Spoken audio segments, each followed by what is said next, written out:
amanah Tuhan, negarawan untuk Indonesia.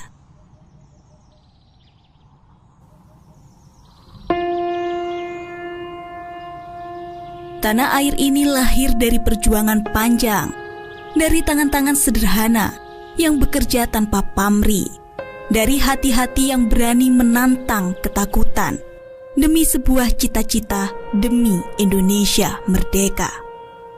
Para pahlawan telah mengajarkan bahwa kemerdekaan tidak sekedar bebas dari penjajahan, tetapi juga kebebasan untuk hidup dalam keadilan, menegakkan kebenaran, dan memuliakan manusia. Namun hari ini, masih banyak rakyat yang hidup dalam ketimpangan, keadilan yang belum sepenuhnya berpihak pada yang lemah, dan suara nurani yang kadang kalah oleh bisingnya kepentingan. Dalam deras arus informasi, kebijaksanaan sering tergeser oleh kepintaran yang manipulatif, dan kekuasaan lebih sering dirayakan daripada dipertanggungjawabkan.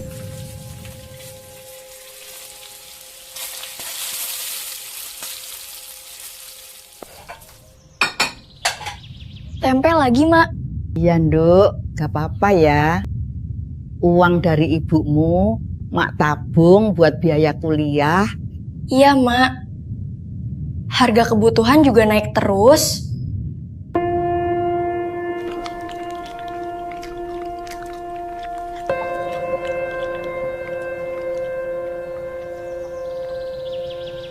Jadi kita butuh musyawarah kenegarawanan. Di tengah kenyataan ini, bangsa kita merindukan lahirnya para negarawan sejati.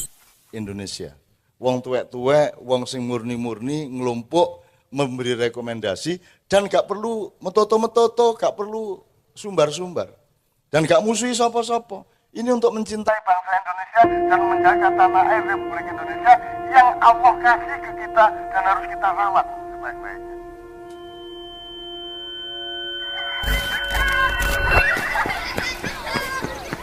Negarawan adalah mereka yang berjiwa besar, yang memimpin dengan keteladanan, berpikir dengan kebijaksanaan, dan bertindak dengan keberanian moral. Mereka memahami bahwa kekuasaan adalah amanah, bukan milik pribadi, bahwa jabatan adalah sarana untuk berbuat baik, bukan alat untuk memperkaya diri.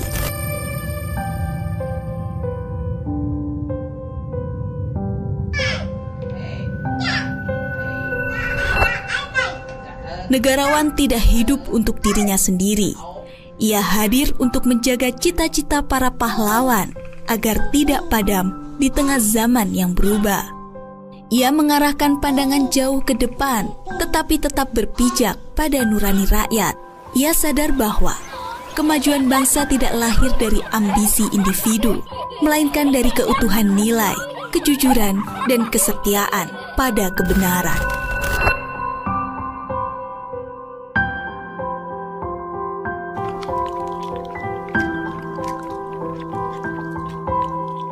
Hari Pahlawan bukan sekedar mengenang masa lalu, tetapi menyalakan kembali cahaya kejujuran dan pengabdian dalam diri setiap anak bangsa. Karena setiap zaman membutuhkan pahlawan dalam bentuknya sendiri. Dan hari ini, pahlawan itu bernama negarawan. Mereka yang menuntun bangsa dengan hati, bukan dengan nafsu. Ayo, Nduk, dimakan.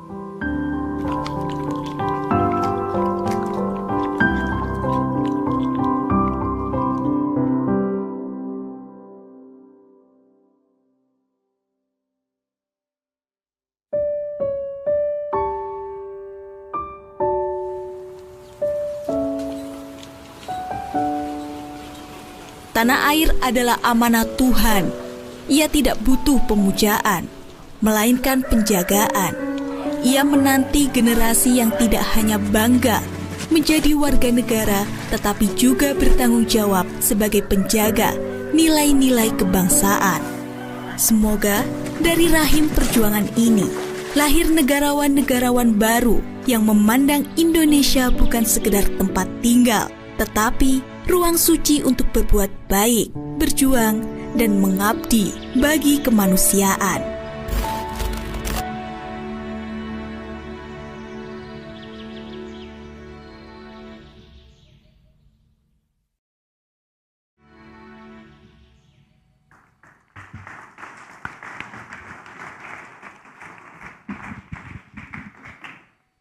Ya, terima kasih. Itu tadi videonya. Nah, sekarang Pak Re. Nah, sudah hadir di tengah-tengah kita. Nyon sewu Mas Ilmi. Ya, Pak Re, gini. Ini saya ada cerita soal Surabaya, Pak Re ya. Ini nanti Pak Re mungkin fokusnya begitu. Jadi beliau ini Dr. Alessandro Ray,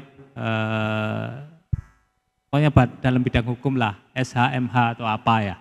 Itu saya nggak begitu apalah. Nah, beliau yang menggawangi soal-soal hukum di Sekolah Negarawan.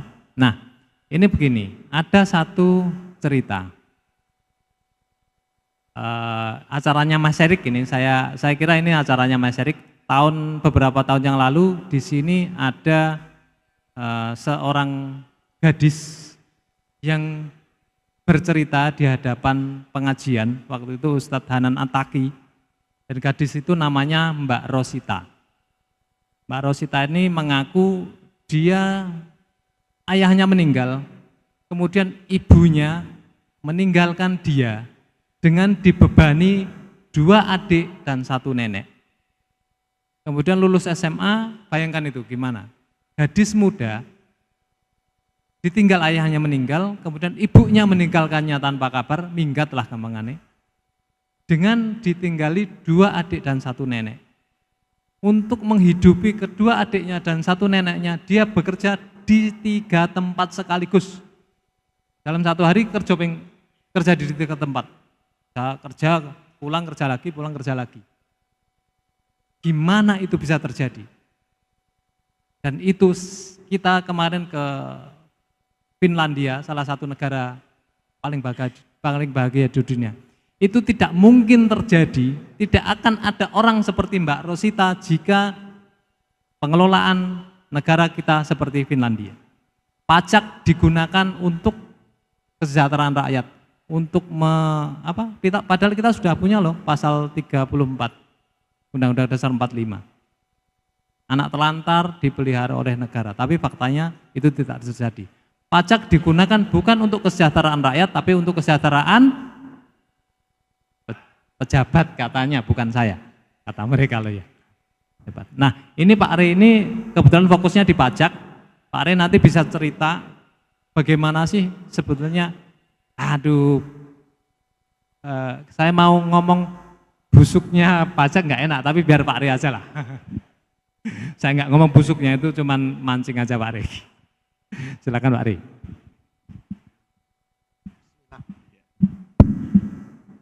Baik, selamat malam. Assalamualaikum warahmatullahi wabarakatuh. Salam sejahtera untuk kita semua. Om Swastiastu, salam kebajikan, namo buddhaya. Pertanyaan Mas Yogi ini pertanyaan yang susah dijawab ya. Kalau mau jujur, tapi kalau nggak jujur ya mudah saja begitu ya. Tapi kalau kita mau jujur, ini pertanyaan yang sangat sulit dijawab ya. Baik itu di tataran praktek maupun di tataran ilmiah ya atau di kampus ya. Kenapa demikian? Karena memang kita tidak terbiasa dengan hal-hal yang sesungguhnya. Kita terbiasa dengan casing ya.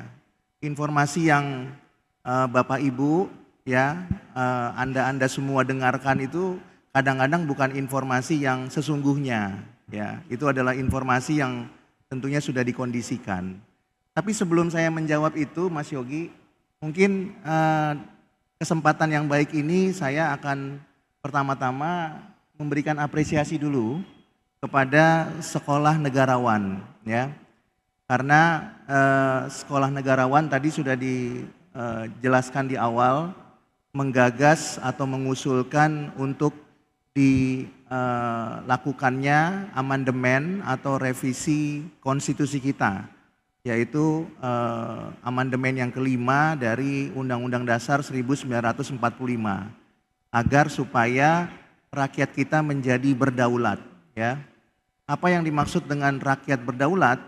Tentunya adalah kepentingan rakyat itu yang harus didahulukan. Nah, apa yang tadi Mas Yogi sampaikan itu adalah fakta di mana kedaulatan rakyat itu belum nyata, ya. Cerita yang disampaikan Mas Yogi tadi itu adalah fakta yang sangat miris tentunya dan seharusnya tidak terjadi di negara kita kalau memang konstitusi kita itu sudah dijalankan dengan benar, ya.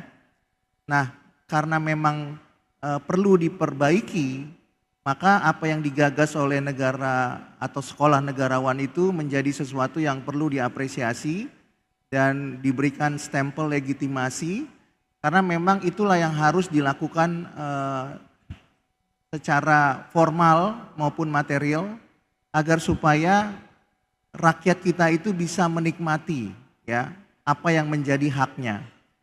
Kalau rakyat berdaulat, maka yang disampaikan oleh Mas Yogi tadi tidak terjadi. Tadi Mas Yogi cerita mengenai negara Belanda misalnya, itu mungkin tidak terjadi di sana. Karena mungkin kedaulatannya antara rakyat di Belanda dengan di kita berbeda, ya. Sehingga terjadi disparitas atau perbedaan yang dinikmati oleh rakyat di sana dengan rakyat di sini.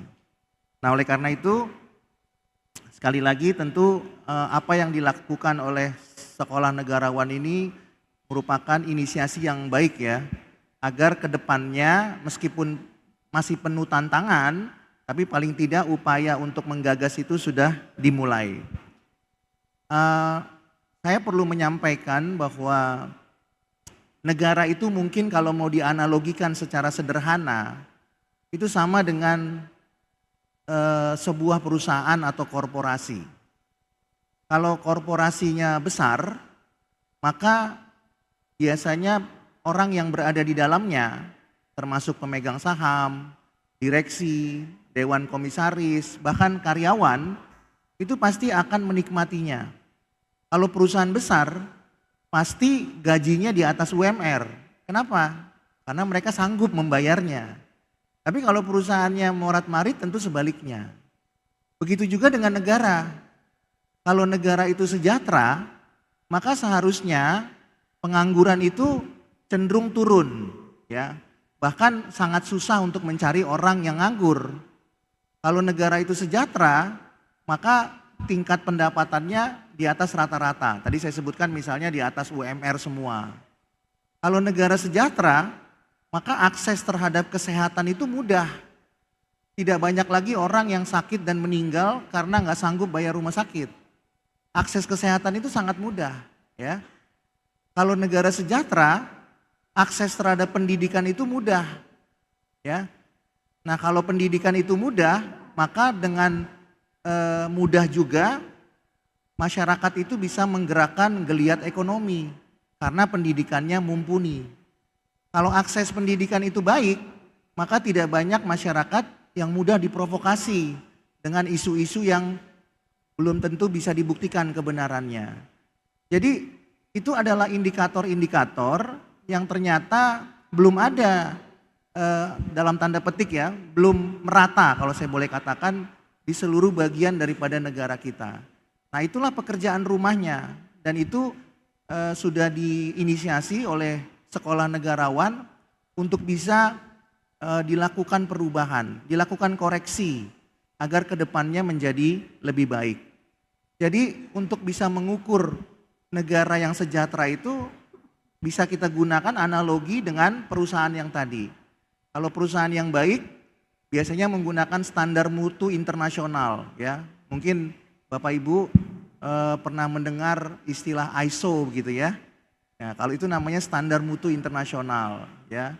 Ada ISO 9001 dan lain-lain, ya. Versi terakhir tahun 2015. Jadi ISO itu mengatur mengenai standar manajemen mutu. Baik tidaknya perusahaan itu diukur dari ISO.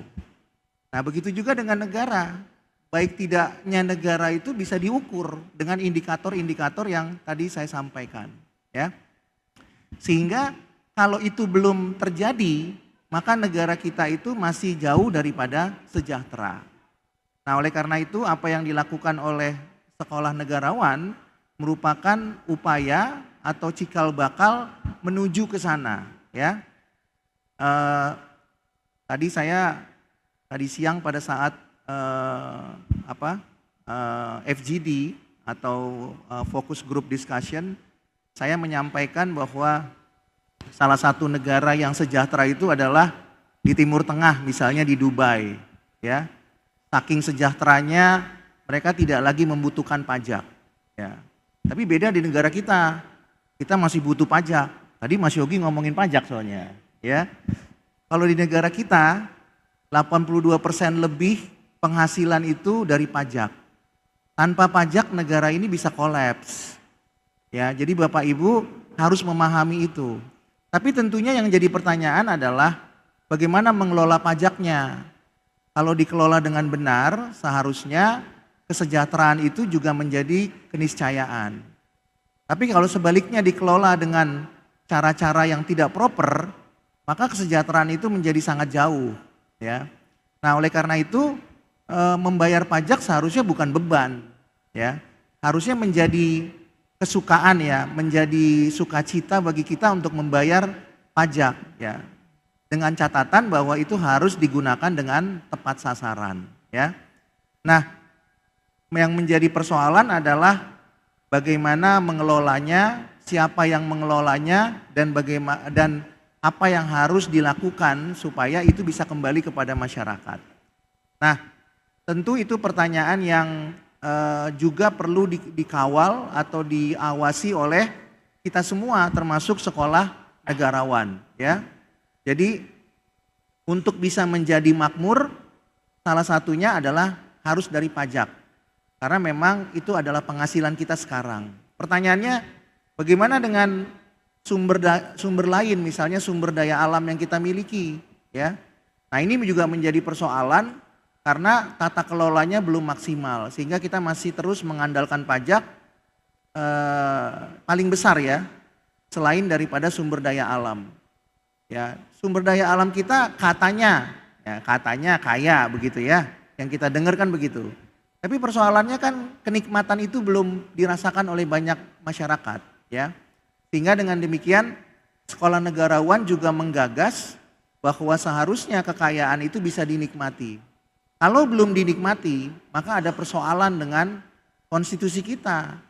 Ada persoalan dengan SDM kita yang mengelolanya. Ada persoalan dengan peraturan kita, bagaimana mengaturnya, ya. Dan juga ada persoalan dengan budaya atau kultur kita.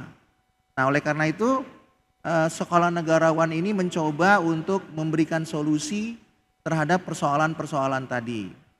Nah, kedepannya tadi Mas Yogi katakan, apakah seburuk itu pajak?